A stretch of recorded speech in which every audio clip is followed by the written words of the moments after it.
I got so much motherfucking design on right now. Break it down, bring it back, make it clap. I got 3 old thoughts, new guap, wear that thing. Bitches on my line, and you know they come straight. Bismillahirrahmanirrahim. Assalamualaikum warahmatullahi wabarakatuh.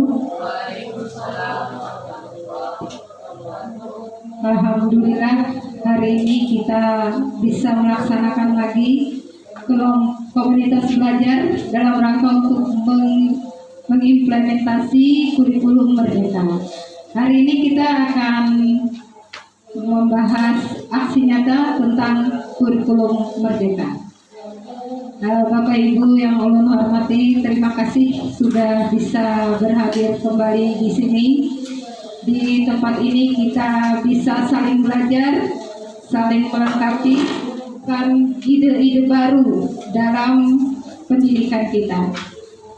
Bapak Ibu, tak pula kita sampaikan salawat dan salam kepada junjungan kita Nabi besar Muhammad SAW dan kepada Allah yang sudah memberikan kesempatan kita untuk berkumpul kembali dan juga diberi kesehatan kepada kita semua. Baik Bapak Ibu, untuk mengefektifkan waktu,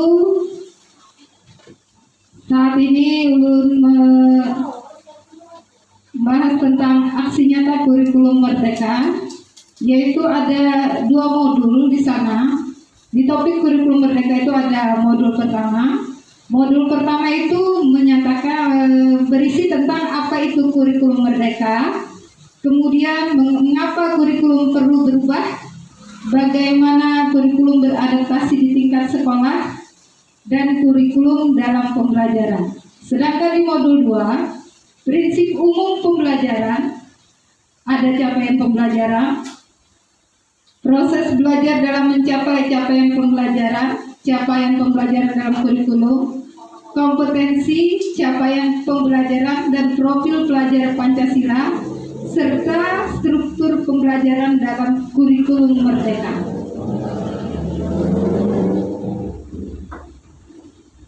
Sedangkan pengertian kurikulum berdasarkan Permendikbud nomor 718 tahun 2020, yaitu seperangkat rencana dan pengaturan mengenai tujuan, isi dan bahan pelajaran, serta cara yang digunakan sebagai pedoman penyelenggaraan kegiatan pembelajaran untuk mencapai tujuan pendidikan tertentu. Melanjutkan lagi, mengapa kurikulum perlu berubah? Kurikulum itu sendiri berubah karena kurikulum adalah titik awal sampai titik akhir pengalaman peserta didik.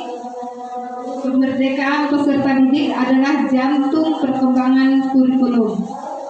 Mengapa juga kurikulum perlu berubah? Agar memenuhi kebutuhan belajar peserta didik sesuai dengan konteks masa kini dan masa depan, mampu menghadapi perubahan iklim global dan transformasi budaya, serta relevan dengan perkembangan zaman yang semakin canggih dan juga dapat menyiapkan generasi masa depan yang visioner di masa datang. Itu mengapa diperlukan kurikulum untuk berubah. Inti dari kurikulum Merdeka adalah merdeka belajar. Konsep perkembangan disesuaikan dengan konteks dan karakteristik peserta didik serta dibuat agar peserta didik bisa mendalami minat dan bakat masing-masing sehingga pembelajaran akan lebih bermakna untuk kedepannya. Nah, bagaimana kita sebagai guru menyikapi perubahan kurikulum ini? Maka dari itu kita nanti akan berdiskusi bersama-sama, membagikan ide-ide Bapak Ibu, kemudian solusi pemecahan masalahnya, dan semua itu bisa pian tuliskan nanti dalam 6 topik berpikir. Masing-masing dari kita bisa secara bekerja sama, secara berkolaborasi untuk menemukan apa yang terjadi masalah di dalam kelas kita masing-masing. Topik putih itu berisi informasi data, fakta, dan angka. informasi apa saja yang kita punya, kemudian informasi apa saja yang masih perlu kita cari. Sedangkan di topi merah itu menunjukkan emosi perasaan kita, bagaimana perasaan kita terhadap masalah ini. Kemudian di topi hitam itu pertimbangan pertimbangan negatif yang muncul, hal negatif apa yang timbul, kemudian kerugian apa yang terjadi, masalah apa yang mungkin muncul setelahnya. Di topi kuning berisi pertimbangan hal yang positif. Hal positif apa yang muncul, keuntungan apa yang terjadi, masalah apa yang mungkin selesai setelahnya. Di topi hijau sendiri, pertimbangan hal yang kreatif yang bisa muncul, solusi apa yang bisa saya lakukan, inovasi apa yang bisa saya kerjakan. Sedangkan di topi biru nanti berisi kesimpulan dan semua langkah-langkah yang akan diambil.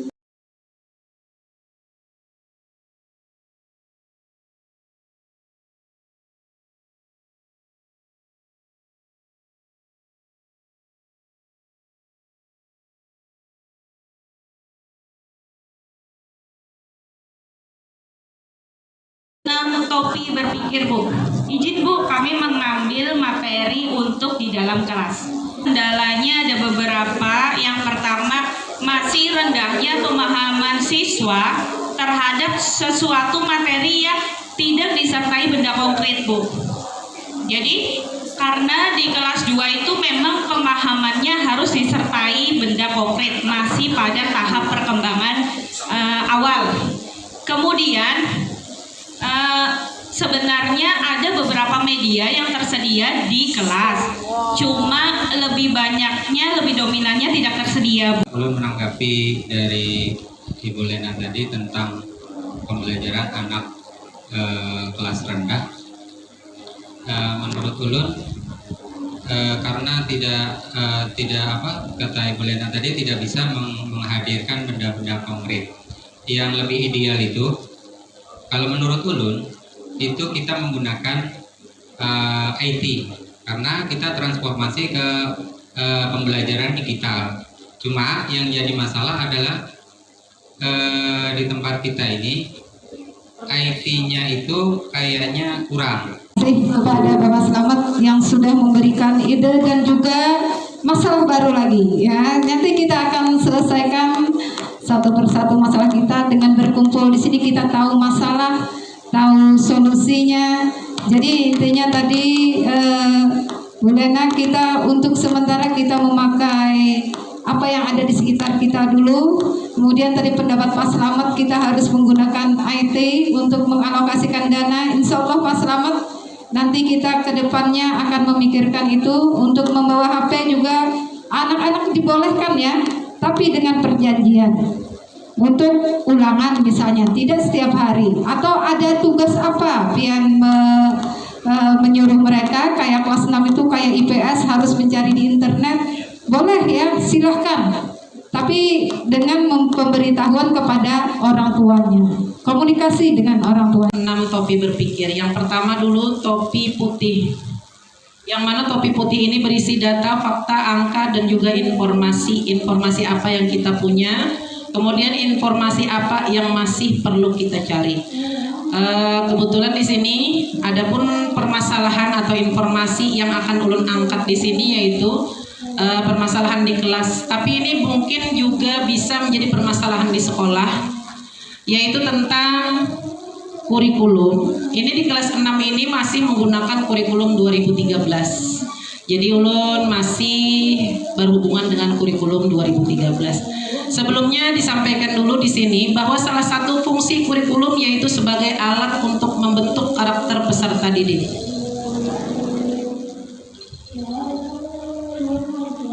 Nah, di kelas 6 ini, kalau dari segi penglihatan Ulun dan juga pengamatan yang sudah beberapa bulan ini turun ke sekolah dari bulan Juli kalau tidak salah. Nah, itu peserta didiknya itu masih belum sesuai harapan dalam kurikulum 2013, yang mana di situ ditekankan pada kurikulum 2013 ini adalah membentuk karakter peserta didik. Nah, pada di sini karakter yang dimaksud di sini adalah bagaimana sikap siswa. Nah, ini mungkin permasalahan di kelas dan juga ini bisa menjadi permasalahan di sekolah, yang mana rata-rata mungkin bukan hanya kelas 6 saja yang karakternya itu masih belum sesuai harapan, tetapi juga dari kelas 1 sampai dengan kelas 6. Kenapa ulun mengangkat ini? Karena menurut ulun karakter itu sangat penting sekali untuk kita, karena karakter ini termasuk adab, yang mana adab itu adalah lebih tinggi daripada ilmu. Jadi sepintar apapun ilmu seseorang, kalau tidak ada adab itu tidak ada artinya. Kemudian informasi apa yang masih perlu kita cari, yaitu cara yang lebih efektif dalam membantu karakter peserta didik di kelas 6, bahkan mungkin juga untuk semua kelas dari kelas 1 sampai dengan kelas 6. Terima kasih sekali kepada Bu Dina, bahwa permasalahan karakter yang diangkat oleh Bu Dina ini memang masalah yang paling dasar dalam kita pendidikan. Jadi karakter harus dibentuk sejak kecil. Karakter itu tidak bisa terbentuk begitu saja. Seperti kita menanam pohon, bagaimana membentuk pohon? Harus mulai dari paling muda. Kalau sudah semakin besar, maka akan sulit untuk membentuk karakter tersebut. Dan tadi solusi Bu Dina adalah memberikan contoh teladan. Itu yang paling penting. Kalau kita melarang anak masuk kelas pakai sepatu, berarti kita juga harus lepas sepatu. Kalau kita melarang anak memakai handphone, berarti kita juga tidak boleh memakai handphone ketika di kelas. Itu harus kita buat kesepakatan di kelas dengan murid-murid kita. Jadi itu Bapak Ibu, kalau kita melarang anak makan waktu belajar, kita juga harus tidak boleh makan di dalam kelas. Menanggapi tentang karakter yang dipaparkan oleh Ibu Dina tadi, ulun berkesimpulan macam ini. Ulun setuju apa yang diutarakan oleh Ibu Dina. Yang penting itu adalah guru dulu, karena guru itu dari bahasa Jawa digugu dan ditiru. Kalau kita menyuruh anak, sedangkan kita sendiri tidak memakai, itu kan rancu jadinya. Seperti kemarin ulun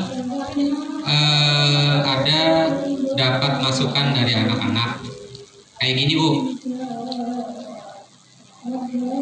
Orang itu, guru itu menyuruh Pak ya, sedangkan sidin seorang aja kadang memakai. Nah itu ulun dalam hati ulun langsung seperti itu. Nah yang penting di dalam sekolah itu, walaupun mereka hanya beberapa jam di sini, yang penting kita guru dulu yang mencontohkan. Insya Allah kalau kita konsisten mencontohkan dengan misalnya membuat pelanggaran, kita pandang diri kita sendiri. Kita sudahkah melaksanakan seperti itu? Kita sudahkah melaksanakan peraturan seperti itu? Kalau kita belum, jangan harap anak itu mau. Karena anak sekarang itu adalah yang dicontoh adalah yang ada di media sosial. Mereka minta kita untuk memperbaiki diri dulu, baru menegur mereka. Dan juga dalam menegur mereka harus dengan hati. Jangan sampai kita berkekerasan seperti militer, dari hati ke hati. Jangan sampai nanti anak itu down, ya, anak itu jadi malas untuk melakukan itu. Dari hati ke hati dicari permasalahannya. Sebetulnya apa yang terjadi di rumah, apa yang terjadi oleh anak itu kita cari dulu, kita cari solusinya bersama-sama, baru kita pecahkan. Misalnya anak tidak memakai sesuatu, peraturan di sekolah misalnya ada siapa, apa solusinya? Kita bicarakan dengan orang tua, baru kita selesaikan. Saya rasa cukup ya untuk jadi intinya permasalahan kita. Nah, dengan cara ini kita tahu lagi ada masalah di kelas 6 dengan karakter tadi, dengan adab tadi. Jadi disinilah wadah kita untuk saling curhat menjadi guru, kemudian kita mencari solusinya. Baik Bapak Ibu, itu tadi hasil belajar kita hari ini. Selanjutnya nanti kita akan sambung lagi pada topik lain lagi, masalah apa lagi yang akan timbul di sekolah kita, maka akan kita pertimbangkan lagi, kita cari solusinya. Demikian Bapak Ibu yang bisa saya sampaikan. Semoga Bapak Ibu bisa mendapatkan ilmu yang bermanfaat dari presentasi dan belajar kita hari ini. Salam sehat dan bahagia selalu.